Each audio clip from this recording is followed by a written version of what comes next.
पितरों की पूजा भी की जाती है, देवताओं की पूजा भी की जाती है। जिन पितरों की मुक्ति हो जाती है वो पितृ भगवान से कृष्ण में ही समा जाते हैं। तो देवताओं को पूजने और पितरों को पूजनों से उनको प्राप्त होने का अर्थ क्या है? तो हम जब देवताओं की पूजा कर रहे हैं तो कृष्ण ही की पूजा कर रहे हैं, तो कृष्ण की पूजा करने में ही सबकी पूजा है। राधे राधे महाराज जी। राधे राधे।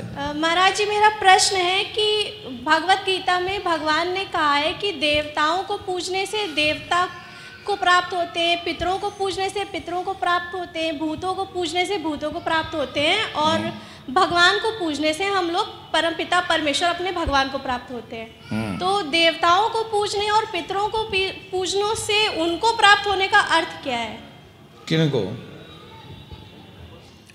देवताओं को पूजोगे तो देवलोक चले जाओगे, पितरों को पूजोगे तो पितृलोक चले जाओगे, पितृलोक से भी वापस आना पड़ेगा, देवलोक से भी वापस आना पड़ेगा।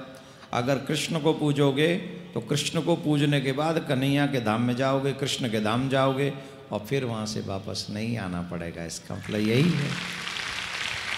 तो महाराज जी, लेकिन पितरों की पूजा भी की जाती है, देवताओं की पूजा भी की जाती है।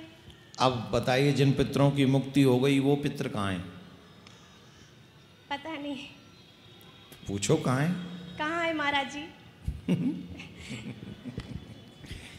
जिन पितरों की मुक्ति हो जाती है वो पितृ भगवान से कृष्ण में ही समा जाते हैं। मुक्त हो गए तो भगवान में समा गए, और जब वो भगवान में समा गए तो हम जब पितरों की पूजा कर रहे हैं तो कृष्ण ही की तो पूजा कर रहे हैं जी।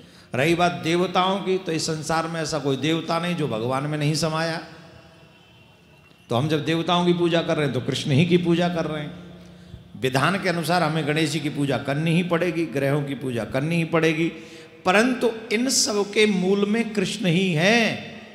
हम इन सब के रूप में कृष्ण की पूजा कर रहे हैं, इसके अलावा हम और किसी को जानते भी नहीं है। ये दृढ़ विश्वास रखने वाला हर किसी स्थिति में देवताओं की पूजा के बाद, पितरों की पूजा के बाद कृष्ण की ही पूजा करता है।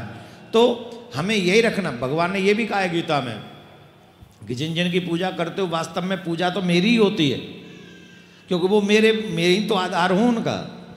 जिसकी भी पूजा करते हो पूजा तो मेरी ही होती है, परंतु अगर मेरी ही पूजा कर लो तो सबकी पूजा हो जाती है। तो कृष्ण की पूजा करने में ही सबकी पूजा है। ठीक है? जी, राधे राधे राधे।